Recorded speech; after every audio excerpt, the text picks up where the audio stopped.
Well, we've made it to another week, week number 5. And our question this week is, how can we survive change as a team? Surviving together as a team, that's really very important when you're involved in leadership, particularly if you're working through teams and teaming or serving as a group together.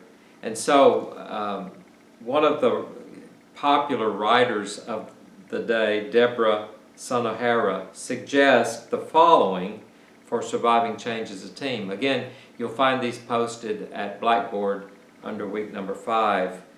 She talks about controlling your thoughts and emotions.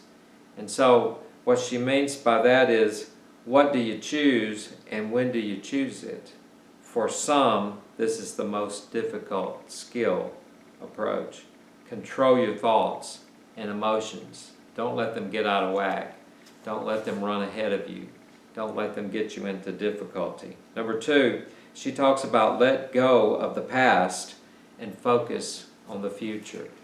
I was in a deacon's meeting just this week where we continue to hear about decisions that were made 10, 20 years ago and how they still seem to have a grip on the leadership of our church, and it's difficult to move beyond those, even though they know that those were poor decisions and that they do not need to control us anymore. They have a tendency to hold on to the past, and they do not have an ability to focus on the future. I hope that you never find yourself in that kind of situation. She goes on to talk about being flexible and adaptable. It's one of the most difficult skills for a leader to learn, is to be flexible and adaptable. And I know that through my years of ministry and leadership, that has probably been the hardest lesson to learn, is to be adaptable, to be able to work with a team with a beginning idea, with the understanding that probably by the end of the process, the idea is going to adapt and be changed before we get to the end. Another idea that she has is that we need to find balance in our lives. Remember that work is nothing more than what you make of it. It does not define you as a person. And so in this whole process, this really rhythm of work and rest, this idea of living a balanced life, we really do need to buy into that and to understand it. She also goes on to talk about not adopting a hostage mentality. True job security is found within ourselves. This means that job security follows you wherever you go. And it's important that you stay current and work on skills and development of those skills as required. And so we need to learn to be lifelong learners. We don't need to be a hostage of our own situation and think that God cannot change us and make us into better leaders as we grow.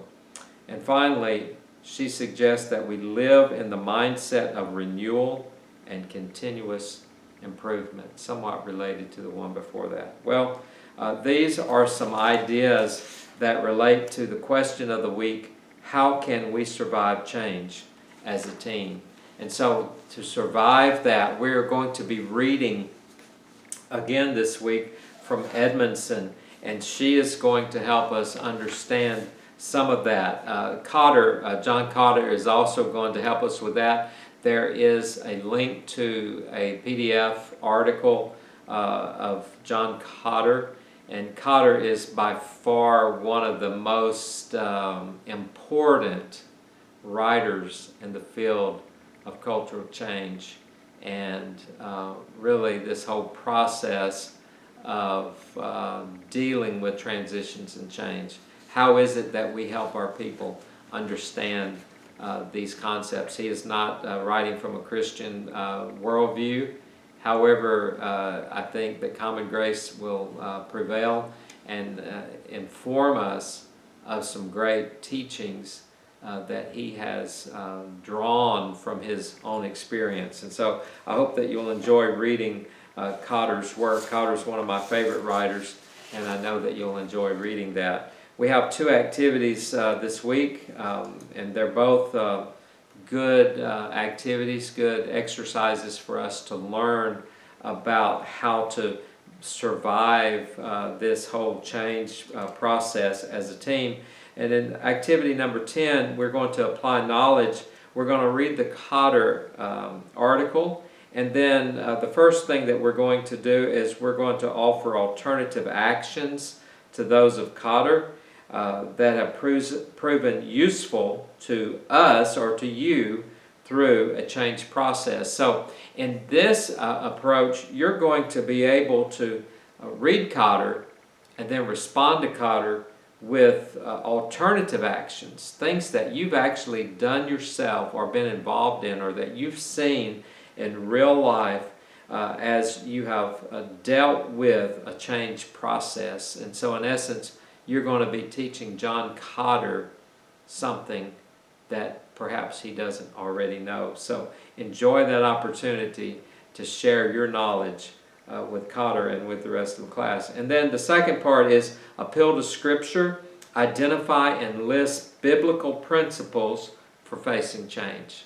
This is very important because really when it comes down to it, as Christian leaders, everything we do should find its foundation in Scripture. And so no matter how wonderful all of the readings are that we read, we should also have a foundation from Scripture as to what it really means to be involved in teaming and transition and conflict, and how do we work through that. So enjoy that activity number 10. And then in number 11, activity 11, you're going to get to give us some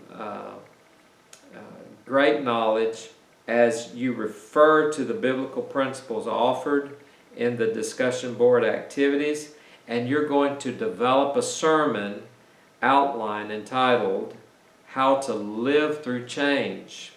I would suggest that you refer to Bridges chapter 7 for insights. You can copy and paste the sermon into this forum and critique at least 2 other sermon outlines. Now, I never like it when you post, you attach a document without pasting the information directly into to Blackboard. It's very disconcerting to have to click on a file, download it to my MacBook, and then to click on it to open it and read it, and then close that document and then go back to Blackboard to be able to respond to you. I'd rather us all just be able to respond directly in Blackboard. You're going to be writing a sermon, and if any of these sermons are really as good as many that I have seen in the past, I'll probably be stealing some of your work in the years ahead and sharing that same information, because I've learned that many of the students in the past have developed some phenomenal sermons that deal with this whole idea of living through change. And I think that if you draw from Bridges, if you particularly are involved in a change process in your local church, this could be the beginning of something great within your church as you help people understand how to deal with the transition process, the change process, and help them understand that until they lose something, they really can't gain a new beginning. A wonderful week of discussion. I look forward to what you're going to share with us. I know it's going to be great. We're going to learn a lot from each other. You're going to enjoy the whole process, and I'll see you next week at the same time, in the same place. God bless you.